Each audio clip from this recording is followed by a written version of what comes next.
himself and now taking that leadership role. And I think it goes all the way across the board. Nick Tarburton. I think the young guy Denai, he's a solid player too. So we got a lot of dudes at the defensive line position. A lot of guys I'm just really excited to see come full fruition here. Talk about communication. Got Joey Porter over here. DeAndre is going to play with obvious Parker as well. Mitchell, how is that coming along on the field when during camp?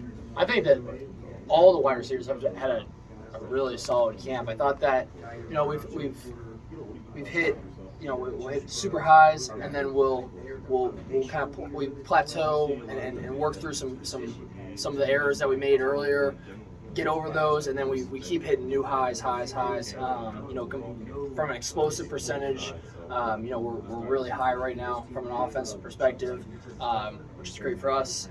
And it's challenging, guys like Joey and we're just giving them a bunch of looks. So I think it's going to be really good for them because it's always like that in camp where you have no idea what they're installing that day. So you're going to get a mixed bag. So they might get us one period, we might get them another period, and then the same goes for us. We might throw some tricks and gadgets in there, and they won't know what's coming. So I think from both sides, it's been super competitive, back and forth.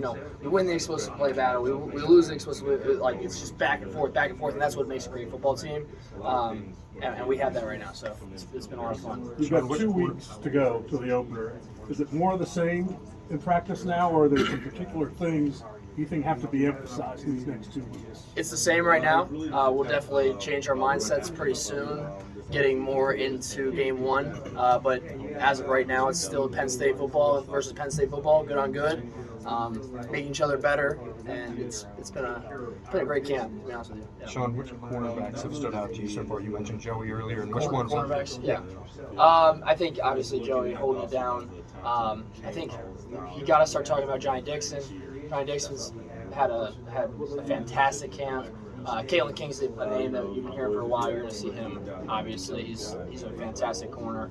I think Cam Miller, the new freshman, has impressed me. But realistically, it goes down the line. All the corners have had a solid camp, and they gave us challenging looks. It's been a lot of fun. With the vets in there, Day, all them guys. So I think it's been very productive. I think they're very proud of what they put on film so far. Keep building on that, and then take it to the next level, week 1. So. Sean, what's the difference between running plays and running an offensive system? Do you feel like in year 2 you can get to a point where you can do something like that? I think that's kind of what I've said in the past, in my own words, is you're either learning offense or you're mastering offense, and that's kind of what you're alluding to. That mastery has been super important to me, and it's been working out in my favor, in the offense's favor, and just from, it goes all back to communication, because that's realistically, I see it, offense is got to be synchronized. Defense, you can play a little bit more loose, have a little bit, play on your own a little bit more within the system. But offense, if not all 11, if the left tackle's off from the right tackle, we're going to have a bad play. If I'm off from wide receiver, we're going to have a bad play. So we got to be synchronized. We got to be on point with every single play to make the ball move. So I think it's that piece that we really came together on throughout camp. So when we learn about that, we learn about one play plays off another, and they all kind of work together. Is that something that you can achieve initially, of running something that plays that complement each other and things like that? That's kind of what I mean. Yeah, every offensive system, when you install something, you have your base plays, and then everything surrounds themselves off the base plays. So you make your trick plays off the base plays, your gadgets off the base plays, your double moves off the base plays. So that everything looks like the base and what you're very comfortable with, and then you expand from there. And I think we've done a really good job of that. Putting in the spring, saying, hey, these are what we are going to hang our hat on this year. And then now really expanding off that, testing the waters, taking shots, doing all those things to get that chemistry down. And so yeah, that's really why camp's been so good, is because of that. We really solidified those base plays and made strides in everything else. Sean, you talked a lot about command and communication and the continuity with Yursich. What does that look like for Christian Bayou in year 2 for him, and being with the same offensive coordinator himself? I think it's huge. Just looking I like to think of CV when I was in his shoes in my second year. Jomo leaving, but Ricky Ronnie was here my second year, and then I had Ricky for my first year starting. Being able to have that offensive coordinator, it's really helpful, and it really, that was one of the years that I made the biggest jumps for myself too, and so I'm happy for CV to be able to have that opportunity to have a second year OC in his second year, because realistically that's when you really can make the next step, because it is tough when you have to learn a new offense.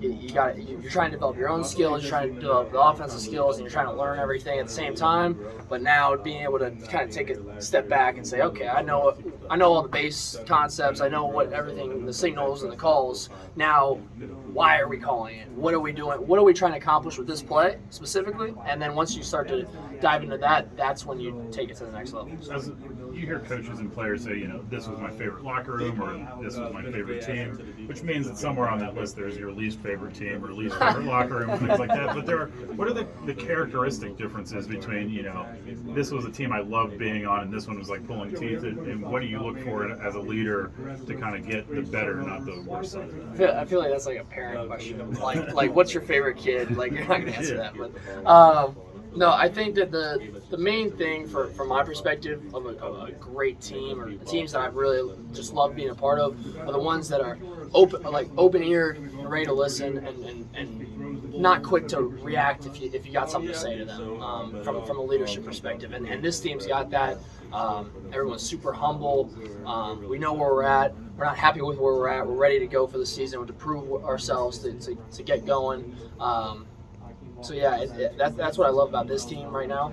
Is we're silent, but we're moving toward that week one to start to get our name back. How quickly do you know? I mean, is that a thing that develops over the first couple of weeks? Do you get into camp and go through the first 2 weeks and go, okay, so this is not a huge pain in my ass, or anything? You kind of find that out. You learn what your team's going to be throughout the whole year. I think you really learn your team during that second summer session, because that's when you have everybody. So you have all your new players, your walk-ons, everybody coming together. So I think that portion right there is a huge piece of where I'm like, okay, these are some guys we got to help bring along. This is where we can improve. And then realistically, you're right. The first 2 weeks of camp is when you really, really understand. And I would say not even the first few days, because first few days everyone's excited. It's what are you doing on day 11, day 12, day 13, where it's like 9 o'clock at night and you're still watching tape and you're kind of like, you got to wake yourself up, stand up, have a cup of coffee, whatever it might be.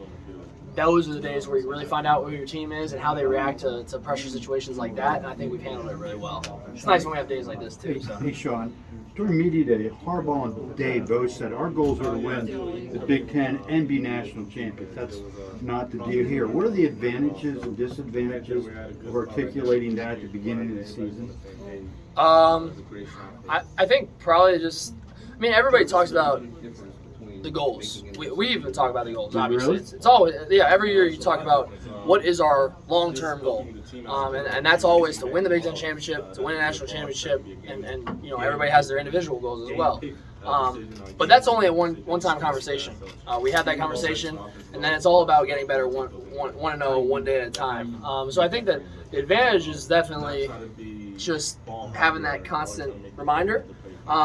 But the disadvantage is sometimes you think about the future too much when realistically you got to live in the present. So I love Coach Franklin's mindset. I love what he does with our program about the 1-0 mentality. I think it's true. I think it's the best way to look at it. So yeah, but it's just different programs, different ways to look at it. So last time we were on, got access last Wednesday, Franklin and Jair Brown both spoke very highly of the two freshman running backs, put a lot of praise their way. Do you have anything to offer in terms of the feedback you've seen, not just now in spring, but through some serious football? Yeah, I think that obviously it always starts with the vets. I think, from Kevon, being that veteran guy in the room, taking a lot of snaps. I think he's led in a really good way. Same with Devin Ford. I think he's done a great job. And then realistically, the freshmen have came in and really just pushed everybody. They understand competition. They want to play, which is great. Obviously, you want freshmen to come in and want to have the ball in their hands, and they both want to have the ball in their hands. So it's impressive from that regard, just from a confidence perspective. But they make plays too. Like, I mean, I think someone tweeted Fat Man just scurrying off. Poor Mekhi Flowers, yeah. Yeah, and on a couple touchdowns. So they've been making big plays, clutch plays. We put a lot of pressure in practice from crowd noise and situations. Coach Franklin's always announcing what's going on in the practice. If it's close, like if we're in a competitive period, 7-7, he's going to make sure that the quarterback knows, the offense knows, the defense knows that it is tied up and this is the game-winning point for that session or that period. So it's always about putting us in pressure. So that way when the fourth quarter comes and you got to make that play, you've already done it 100 times, so you're ready to go.